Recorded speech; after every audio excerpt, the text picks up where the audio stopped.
Every week on the Totally Radvertising podcast, we meet with founders, CEOs, writers, and directors to talk about the creative choices that have made the biggest impact on their brands.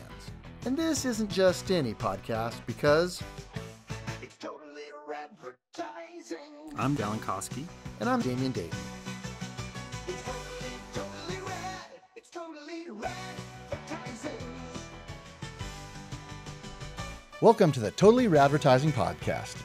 I'm Damian Dayton, your host, with my co-host, Dallin. Hello, everyone. And today we have on the show Alex Mospanyuk. Did I get it right, Alex? Did I get even in the neighborhood? I thought you'd at least get the first name right. I should. Alex We just spent 5 minutes on this. That was fantastic. No, Yeah. keep that in. Yeah, I'm still learning here. I've got first step, learn names, and then we'll get onto marketing Yeah, eventually. fantastic. That was great. It's Alex for those of you that haven't given up on us yet. Yeah. Okay, so each episode we try to look at somebody else's commercial and learn from it. Critique the good, the bad. Our commercial today comes from a viral brand, Dr. Squatch. Put out a new commercial. They Raindrop did some really great things with them. And Do we know who produced this one for them? I don't. I think this one was produced in-house because I saw it being shared. I saw it being shared from brand owners. So I think they produced it in-house, and they were able to sign Sydney Sweeney for it. So it has a nice, So I'll go ahead and play it, and then we'll talk about it. Let's face it, guys only want one thing. Wish I had something natural instead of this synthetic body wash. Sydney Sweeney, body wash genie? Dr. Squatch Natural Body Wash for Men. They're tired of smelling thirsty. Sydney Sweeney.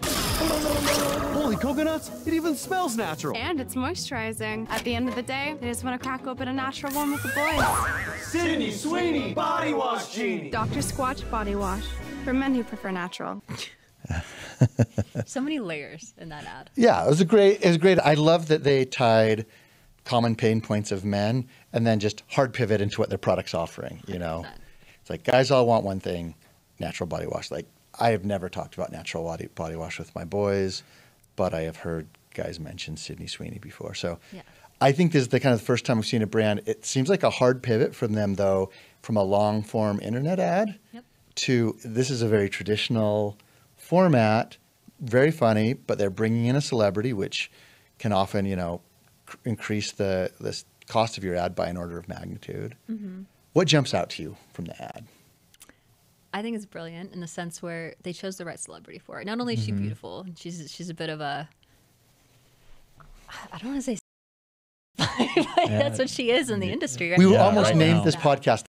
Oh, So yeah, close. We almost So had Sydney changed it to Sweeney. Total But it's like she knows she's that, and it's kind of like she's playing around with the concept. Like she's well aware of how she's perceived in Hollywood, and she's she's taking that lightheartedly and playing with that. And I think men as well.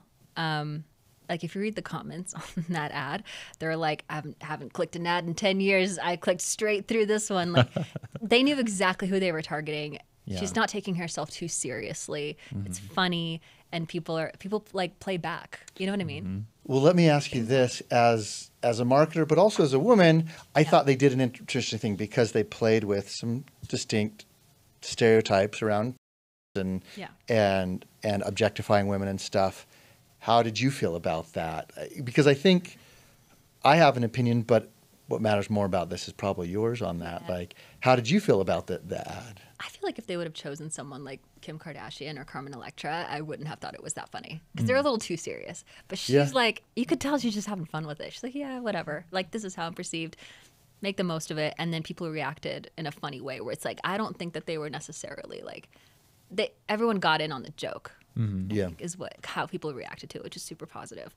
So no, I'm not offended. I thought it was brilliant. They actually had a version that was speaking directly towards women. There's another one. So yeah, they're playing on the genie thing, right? And so they had another 30-second spot that was like, hey ladies, basically like, hey, you should buy this for your husband or your man, right? Love it. And so I thought that was really funny. So they kind of knew that they're leaning in that direction, and then I think that they covered their bases with some of those other spots that they have. And she's not too provocatively dressed either. I think she has a cute outfit on. Yeah. Like a bit of belly there, but like that was it. Like it's not like, whoa, that's intense. Like Yeah, they didn't go full Carl's Jr. on it. You remember when Carl's Yes. Jr. went the full? That Paris Hilton on the car, Yeah. eating the burger. You know, I thought it walked that line, and that's a very interesting line to walk. I think sometimes we've stepped over it. I think sometimes we've stayed in it, but to be able to play with it in a way that's not offensive, but I feel like I'm in on the joke instead of the butt of the joke. Yeah. And that has that concept of what I call what we talked about, the debate bait, is like it's begging you to comment on it. Mm-hmm. It's begging you to finish the joke that they didn't finish. Yes. Yeah. You know, The and innuendos that they just kind of leave in there. I also like, just from an ad perspective and how we know that this is going to be a series, how they started it, like the hook was kind of that intro. And that's the same on all their ads. And I think that's really smart, because one of the things we always talk about when we're reviewing ads is like, do you remember the brand? Right? Yeah. And I think everybody's going to remember the brand, but they also know right away, okay, this is part of the series. So I think these are great for like a Super Bowl. Yeah. And they could do 2, 3, 4 different spots, and they're all a little bit different, and they all start the same way and they end the same way. Yep. And so you really reinforce that partnership in that brand. I think that's really smart. And a lot of people kind of You think they'll use different miss that. celebrities, or you think they'll continue using her? I think they'll continue using her. Really? I do. I think it'd be funny if they brought in someone completely different, yeah, Like a I think they could. different Genie. like a Keanu Reeves or somebody. you know? Oh, yeah. Okay, got it. But Then they've play on his own personality. Yeah, but you know, I think they've decided on the character because you've got the rhyming of the Sydney Sweeney body wash genie. But yeah, the first, That's true. you know, we talk about the hook point, Yeah. but to your point, they start. It's branded in my first 3 seconds. So even if I skip, I still get the branded presence. I still get the positive association with a celebrity, and it has told me there's more to come in this, and that gives me some anticipation, because my other big issue is ad fatigue when I've seen the same ad over and over and over again. Yep. And this makes me think, okay, there's another piece in the series like down. so. But as I kind of evaluate like the choices they made on wardrobe, they even did things like covering her navel. Even though they're showing midriff, they're covering the navel. She's definitely dressed more provocatively in films that she plays, but they play into this trope. There's another one that's all about the coconut flavor, and they lean even more into the Sydney coconut- Sweeney. Yeah. yeah. Yeah. Oh So my god, of course. they're playing around. Yeah. But that's playing around funny with a lot though. of- Like, it is funny. The men were Yeah. just like, yeah, you got me. Like, Yep. They don't come out and Guilty. say it, but I'll they're buy it. they're dancing So all good. around it. Yeah. So here's my question for you, and these are kind of the same Super Bowl questions that I would ask everybody. Obviously, you remember the brand. What was the brand? But let me ask you this: what products were they selling? it was the deodorant for men, right? Or It was not specific- deodorant. It was body wash. It was. I It was thought body wash. deodorant. So I think that's interesting. It's I remember like, Sydney. I didn't remember the body wash. yeah, it's such a great gag Yeah. that you're like, what? You know, I remember what do all men really want, and they mention it so quickly. I remember the brand. Yep. I remember Sydney. I remember the jokes. Yes. I don't. Do you feel more likely to buy this or less likely? I mean, obviously, you're not the target audience. Yeah. No. I will. Yeah. Maybe for my boyfriend, probably. He'd probably watch it and just be like, oh, and see it at the grocery store. That will pop out to him more than any other brand. I would say. Yeah. I think when you pivot to an ad that's a more traditional form like that, it's when you're everywhere, so that you're top of mind. And so when I'm out at Target Yep. or at Costco and I see a stack of stuff, I'm like, oh yeah, I remember it from. And I'm not going to go.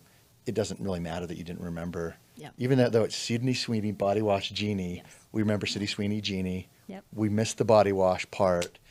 I don't know anything that makes it different, even though they enumerated that it's all natural and yada, yada, yada, yada. But I'm just like, okay, it's a soap commercial. It's funny. Let's get some more jokes here. Yeah. To your point, I do think that this ad was definitely designed to drive people into stores and purchase in retail. And I think Dr. Squatch, I'm assuming just based on their business and the size now, that that's a huge channel for them, and that's kind of the focus of their advertising now. Whereas you might design this ad a little bit differently, you know, still keeping the Sydney Sweeney Genie thing, but you might do it a little bit differently if the intent was to drive people to a website to purchase right then and there, right? Oh, absolutely. And I think there's a credibility. I think one thing some brands don't realize is your retailers are watching the commercials too. And they see this and they're like, oh, we want that brand Yeah. in our store because it's going to drive people to make this purchase and pick up 5 other things while they're here. Yep.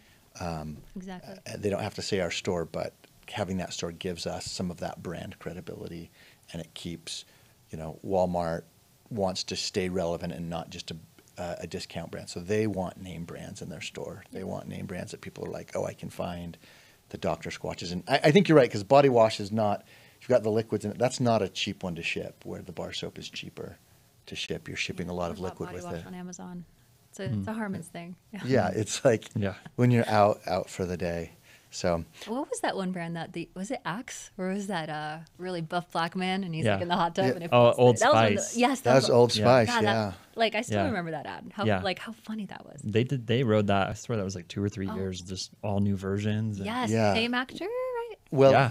Yeah. they started so- with him, but then they added Terry Crews, started Yep. performing in them, and they did a bunch with Tim and Eric. Jason Bagley, who was educated here at BYU, wrote that first ad. No way. And he's a Utah guy too, and that good. drove their presence. I mean, they went from Old Spice to the New Spice with that ad, and I think that's a great example of how creative can do a lot. Yep. And they were able to use it as not just a great ad, but they built pieces off of it and Exactly. had supporting pieces. And I think People wanted to watch it. They're like, oh, what's the new bit? Yeah. And I think that's one of the great lessons of Luminous is having some great high-end production does give you some credibility, does drive awareness, but you still have to think about all the answers that your customers are looking for, and whether they're in your funnel, in your content, or on your website, that you're answering every step of the way. Totally. No, I agree. We're excited to do the next one with you guys. We can't wait. You're running marketing at Luminous. Yeah. Now, how long have you been with Luminous? Oof. I was on a consulting contract with them, helping them with their go-to-market for a little over a year before I jumped in full-time. So, yeah. And you guys are kind of in a rocket ship that's just taking off right now. It's doing right? well. What has your growth been like in the last year or so? Growth. Okay, so we kind of started going to market, I would say, end of last year. Jared, the CEO, hired his first SDR. So that was just more kind of like, let's start cold calling, let's see if people respond to things. Around that time, we started talking to you guys.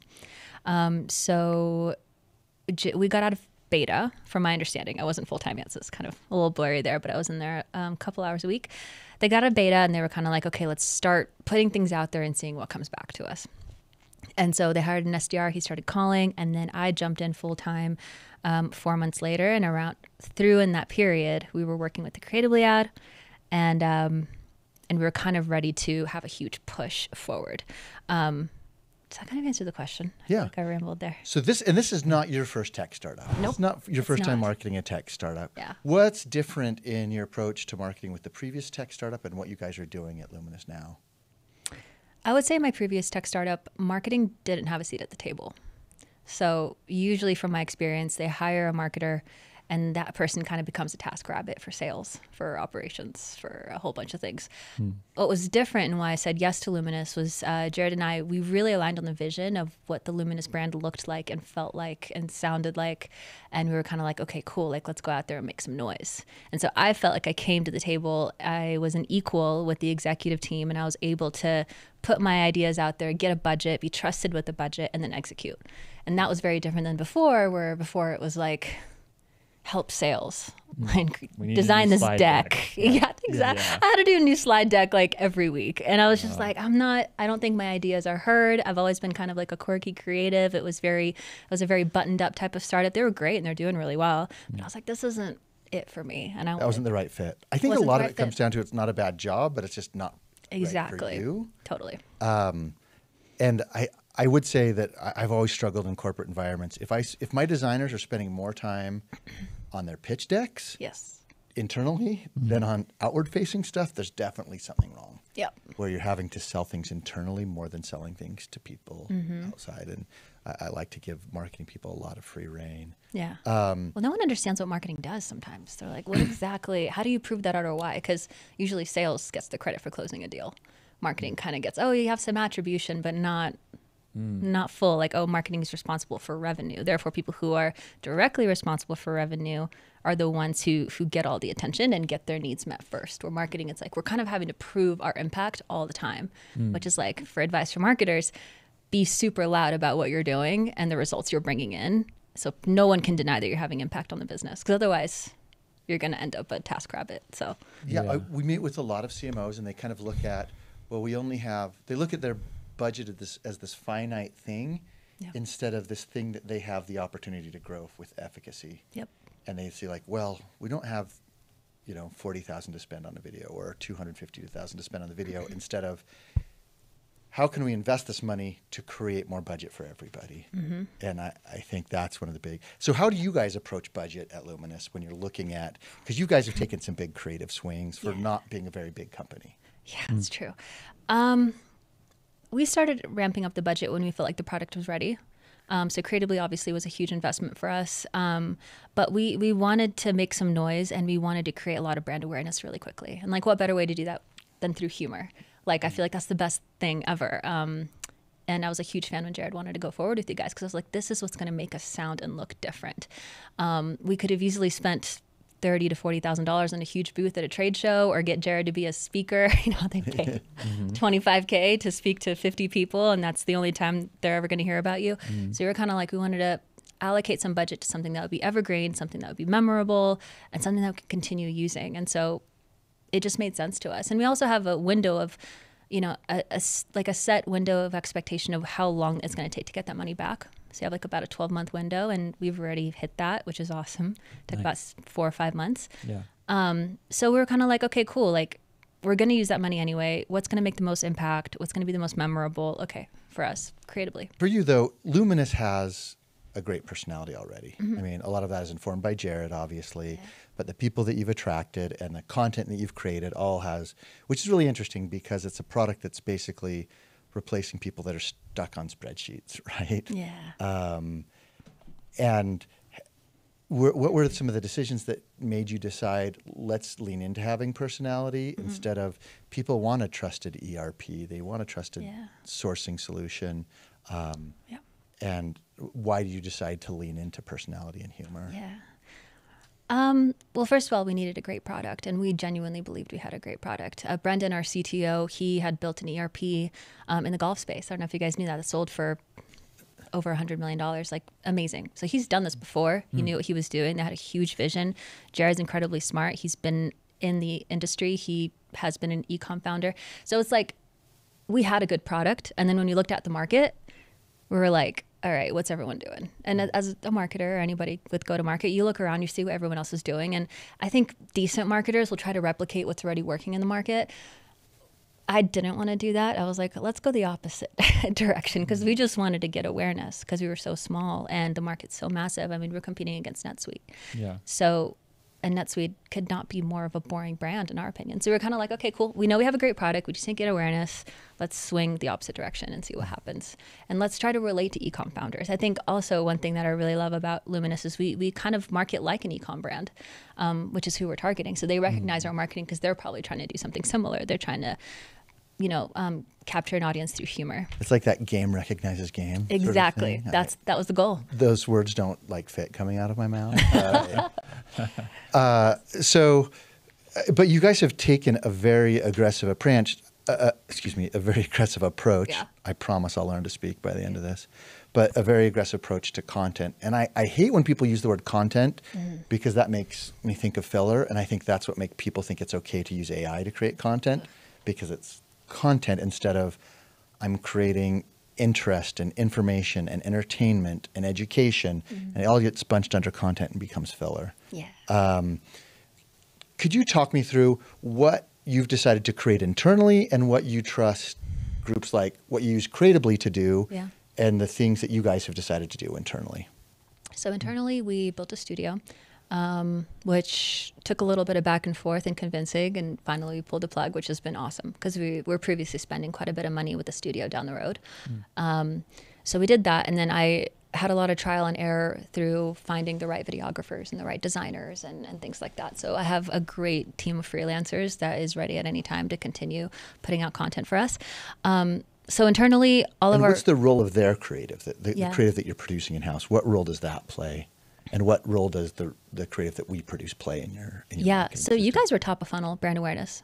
So people who have never heard of Luminous, that ad was meant for people to stop and go, huh, interesting. Oh, I didn't know that existed. So it's meant to capture attention. It's meant to evoke feeling. And then there was the middle and bottom of funnel content, which we mostly create in-house now that with our studio and our freelancers, and that's meant to educate. And so we go from entertaining to educating to solving pain points to then, you know, pushing them down the funnel to book a demo and then become a customer. So all the educational content, it's traditionally very boring. I think what SaaS usually does is they start from education from the top, and no one cares. When you're scrolling, like no one really wants to join your webinar, no offense, or read your latest white paper. They go straight to educating, where we went, you know, we're going to capture attention through entertainment, and then we're going to educate.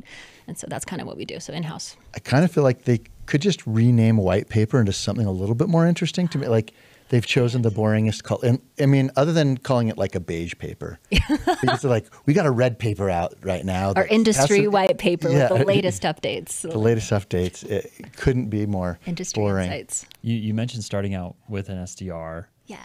And did they have early insights that kind of helped you guys realize you wanted to go drastically different than what the other competitors were doing? Or was that already kind of part of the plan?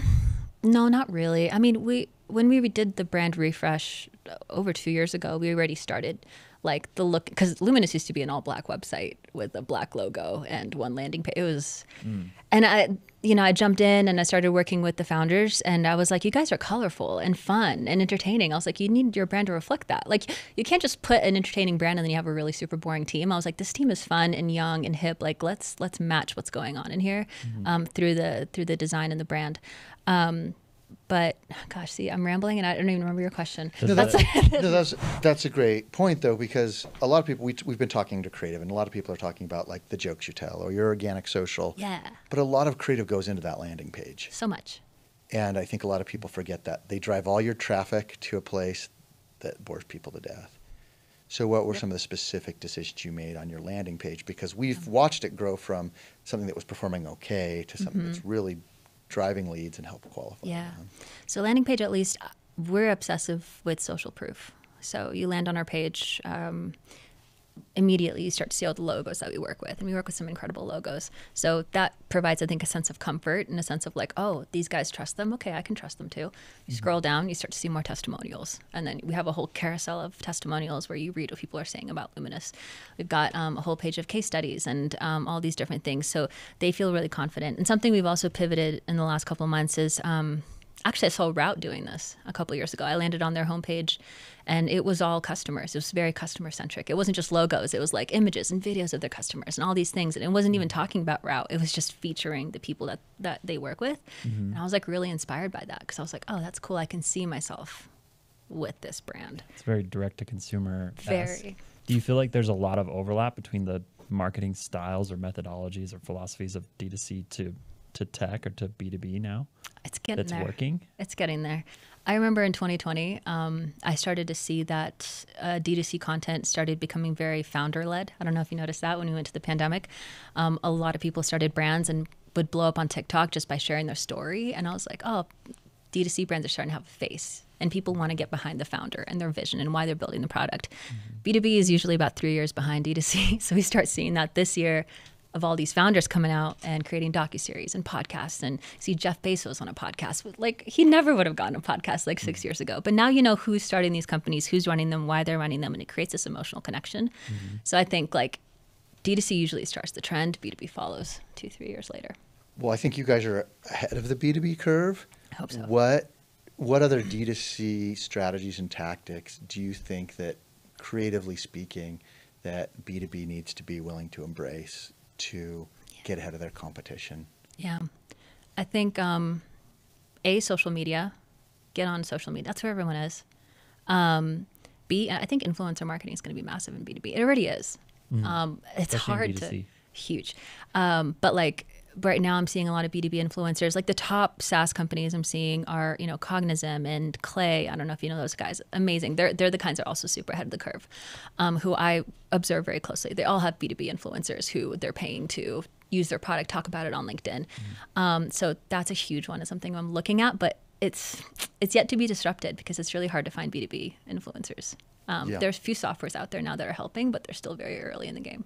Well, as each brand wants to be founder-led, in some way the founders are becoming influencers. Exactly. You know, Yeah. I went to a founders dinner last night led by Chris Mead from Cross Commerce, and he's got his brand that he's selling, but he also has this founder brand that he's selling other entrepreneurs on. You know, and you're seeing more entrepreneurs that are selling to their audience, but they're also selling to their peers. Investing in that personal brand. Sometimes it's hard though, especially in B2B, because sometimes the product isn't that exciting. Like creating The social founder media himself content. is not the most fascinating individual. Yeah. So I mean, I think Jared's great because he's comfortable being in front of the camera, and I think is a natural at all of that. Like, how would you think about it if you didn't have a Jared? You know, creating that same type of content. Yeah. I think it's tough. And like my brand before I came here to Creatively, I sold women's handbags. So it was really hard for me as a founder or as an owner to go out and create content like, hey, this is my handbag, right? Well, like isn't the owner of it's like hard. Louis Vuitton a man? Probably, And he's a but I don't know if he's creating multi-billionaire. content. Louis that's doesn't true. sound like a woman's name, so Yeah. I'm just just saying it's hard to create content sometimes as the founder. Yeah. And I think things are moving in that direction. So what would you do if you're a founder that's in a position that doesn't feel comfortable doing that or maybe doesn't match up well? I would say just start putting your story out there, what you're doing, why you're doing it, talk about it. You'll find your voice and your style. I think that the mistake a lot of founders are making right now is they're hiring these ghostwriters. I posted about this the other day where it's so obvious it's not the founder writing the content. He hired somebody for $1,000 a month. They write 20 posts for them, and it's all the same style with the same hook. And you're just like, that's not you, which is, yeah. So I think founders in general, everyone has this fascination in the last, like, there's been this, huge, I guess, rush and admiration for entrepreneurship. So everyone wants to know a founder story, why you're building what you're building. So I think it's just get in there, start talking if you can with the camera, hire a marketer to support you and kind of help you craft your voice and your narrative. And I think people will resonate with you more so than you would think. Well, I also wonder though I agree with you that people are obsessed with entrepreneurship. Everybody wants to be an entrepreneur until they find out what it takes and the risks. And I've never viewed myself as an entrepreneur. I've helped start up a lot of businesses, but I'm usually like the Robin to somebody's Batman and coming up with ideas because they're taking those risks. Yeah. But I think we still are fascinated with the humanity behind the brands. Exactly. So if you look at like Midday Squares, they've got a lot of great content. It's not just the founder. You're still seeing behind the curtain of all the people. And so I think, to Dallin's point, I'd say like, if the founder is the one on camera, you can have other storytellers being part of the brand that could be torchbearers for your brand. I agree. And those can be consumers. Those can be factory workers. Those can be somebody in the marketing department.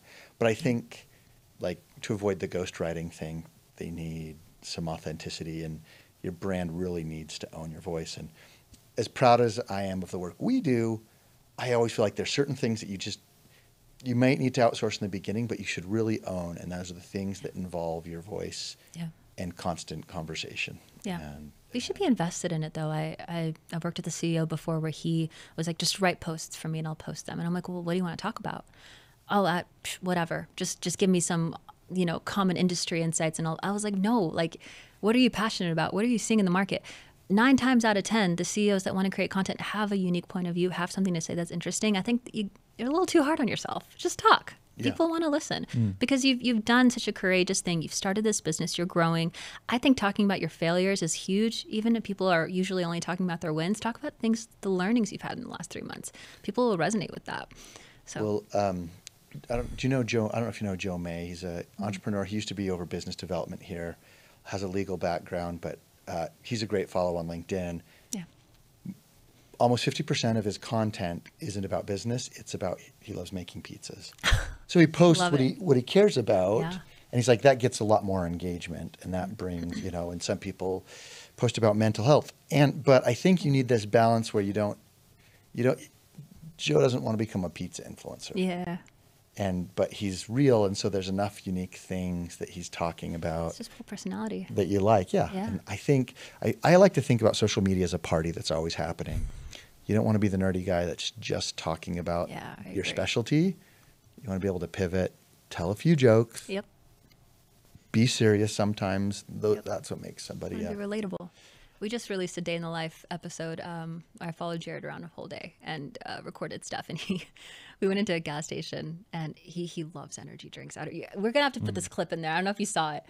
I was sitting there. I just turned the camera on. I was like, just talk. And he's like, oh, okay, great, awesome. And he's like, I've tried every single energy drink on this entire. And he like starts. He literally talked for like 5 minutes, and then he chose one energy drink, and he like kissed it, and he's like, this is the winner for today. And like, so we have this whole clip of like the editors just made fun of him and like made him look like he was just obsessing over these energy drinks. But like, that's never his style of content. But it makes him like, oh, this is a relatable guy. Yeah. He's building this business. He's got these funny quirks. Like, I like him. And what helps is that then if an e-com brand sees that, they'll remember to come back around when they're ready, and we'll be first to mind because of the relatability. Well, and I think it creates something else that internally we call debate bait. Yeah. Which is when you bring up a subject like that, you're getting comments in your video about, well, I like Rockstar. I like Monster. Exactly. And a comment is worth like 3 times what a share is worth. That's your other people see it, and you engage with people, and you have dialogue around that thing. And now he's not just the person in the video of like, oh, we both like energy drinks, and you know, I like fruit punch myself, so that's I'm not helpful there. What's that that one podcast where they just sit there and eat wings and just talk? Oh, Hot Ones. Yeah. Hot Ones. Yeah. How viral is that? It's so funny. People love watching that. Yeah. Oh, it's fantastic. So when it comes to all the content that you guys are doing, you know, we talked about, you've got the top of funnel, you've got the educational, now you're doing some more like founder-led stuff. How do you think about like how much content you need to be producing, and how much do you try to invest as the marketer, as the person that's kind of over the budget? You're thinking about, okay, I've got to deploy the assets, but I also have to create enough. Yeah. And the assets will fatigue and everything. So how do you think about, you know, getting that consistent stream of creative, and how much do you need? Yeah.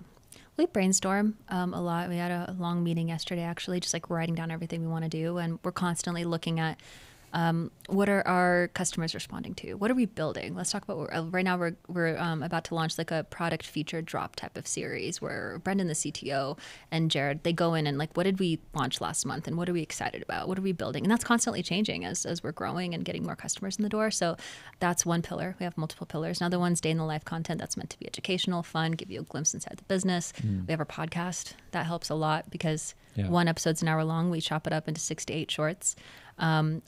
Every time we have an implementation, I usually go on site and record the entire implementation. So we've got our pillars. Oh, cool. And then we try to keep those pillars topped up. And so we're not just posting podcast content. We're also posting a bunch of variety of things that we think our customers are going to find value in. And we also try to batch prep, which helps. Record 3 episodes in a day. Yeah. We're set for like a good month. Yeah. Well, as I meat with, I mean, a lot of times I'll meet with a founder or a local business, and they ask like, oh, what can they do? And they may not have the money to invest in something. I always start with, well, it's one of the simplest marketing things you can do is film like a day in the life or film an implementation. Talk to a guy who owns a fencing business. I'm like, just have somebody film the before and afters. Yes. And a little bit of a time lapse during. Yeah. People love watching work happen and envision this is not just what it's going to look like. This is how fast it happens. This is what it looks out. It helps you manage expectations and understand. People are nosy. We want to see what's going on. No. Yeah. I love it. Yeah. And with all those moving parts, all those different pieces of content you've got, and you know, you're B2B, so you have, I think this problem is even more complex for you guys. But how do you think about measuring attribution? I think that's one of the biggest questions we get is, okay, I'm going to do this big creatively video. How can I tell it's working? And it's changed a lot now, right? And then you have the layer of, okay, I've got the MQL or I've got the lead generated, right? And now I have to pass it off to the sales team. Yeah. So your, I think, journey there is a little bit more complex. But how do you think about measuring it, you know, over there at Luminous? I'm very lucky in the sense where the founders are not as granular about direct attribution. So they trust me and the team to generate leads. And even I know that like when a lead comes in through paid ads or through social media, I can almost guarantee that they saw a social post or they probably saw something on LinkedIn. And I genuinely believe it all works well together and it's all important. Even if I can't see the direct attribution from social media, I can only see how much cost per lead came through on Facebook. I'm not going to cut socials because we can know what our CPL is on Facebook. Right. I think all of it works really, really well together. So we've kind of let go of the reins and we've just measured all lead count over time, regardless of the direct source, because everything meshes well together. And the customer journey is so nuanced, especially in B2B. There's multiple decision makers involved. You've got 5-6 people that are going to say yes to an ERP platform. It's not going to be the first person who sees our creatively ad. It's going to go immediately, yes, I'm buying this today. It takes months. It takes a lot of content to educate them. So we've just kind of put a lot out there, and especially with socials, you're creating like one piece of content to many people. Yeah. So you just kind of have to trust the process and keep going and not stopping, even if you have a lower month, or even if you don't see that direct attribution from the podcast, but people mention it on the demos. Like, it's never going to be, you're never going to have 100% attribution. So I've let go of it. But the thing is, what I feel sorry for is a lot of marketers, the CEO struggles to let them have that trust, let them have that budget without a direct ROI. It's hard, but I think you'll have to loosen up as we go more social media and more like content driven. Well, I think I heard Alex MacArthur once say, you can do whatever you want in marketing as long as the cash register rings. Yeah, exactly. And so while there is this attribution black hole, I think you have to have an idea of what's working. And I think we were spoiled for a while when everything was working together. We had this great direct attribution, but understanding nobody sees something one time makes a big life decision. But that leads me to another question I want to ask. Maybe my big one is, we talk at Creatively about the itch and the scratch a lot, which is your product solves 30 problems, and they're big problems from forecasting to warehouse management to dealing with different retailers and wholesalers, but often all the problems in some aren't what drive people to buy. No. What drives to buy is that immediate itch. That's why we call it the itch instead of the problem, because your product is the only scratch. Out of the 30, 40 things that your software does, have you kind of found which of those problems is the biggest itch that is easiest to bring somebody in on? Easiest to acquire a customer if they're dealing with this problem? It's usually inventory management, going omni-channel. So one thing we've been working on is like segmenting which customer like works best for us. And in e-commerce, there's so many different types of companies that are run so many different ways. We've tried to been narrowing down. What we've narrowed down to, from my understanding, is probably our ideal customer is like a $10 million plus brand that's going wholesale and retail, and they become really complex in their own unique way. And so right now we're trying to find more of those people who become complex in this very specific way and create our solution or position our solution as like, we're going to help you specifically. You're who we're built for. But I would say inventory management from the get-go is probably the most hardest thing, because like, I've never been an operator, but from my understanding, they blow up, inventory is a mess, they can't attribute anything, they have stock outs, they lose a lot of money, that kind of thing. So that's kind of how we get them in, and then we layer on product after product. They start using our B2B portal, they start using our warehouse management system, but usually it's the IMS. I think it's the foot in the door, the first most prominent pain point, and then we kind of unroll the rest of the software out. Yeah. I think that's why right now the time is really ripe for Luminous. Yeah. I would say 5 years ago, we met a lot of operators that had just an Amazon store or just a Shopify store, and you could have a really great viable business. I think more and more people are realizing I've got to go from my Shopify store to Amazon, or from Amazon to a Shopify store, or I've got to get into retail sooner, and I have to have a multi-pronged business. And as soon as you do that, you realize, oh, I also need a different marketing approach. Yes. And I need a different inventory approach, because these spreadsheets aren't going to cut it anymore. Yep. No, exactly. Everyone's pressured because it seems so good. Oh, easy. I'll just, jump across all these channels, but you don't realize the complexity you're layering on until you run out of stock, or until your warehouse is tied up in FBA, or, all these things. It just gets so complex so fast. And I mean, we've spent 4 years in beta, and we're finally feeling like we have something solid enough, but even then there's still so much to build. It's such a massive space. We're feeling like we're just scratching the surface of like the type of value we believe we can add. Which is why I think it's a great time to get on Luminous now, join Luminous now, because our brands have been part of the process and felt like, hey, we need this feature, and we can, and I love working with startups for that reason. Well, thank you for joining us on the Totally Radvertising podcast, where I promised I would learn to speak by the end, and I have failed in that promise. Join us next week as we talk to somebody else about creative and performance and how you can grow your brand. Thanks a lot for joining us. Hey. Yay. Join us every week right here on Spotify, YouTube, Apple, or wherever you listen to stuff for your pods.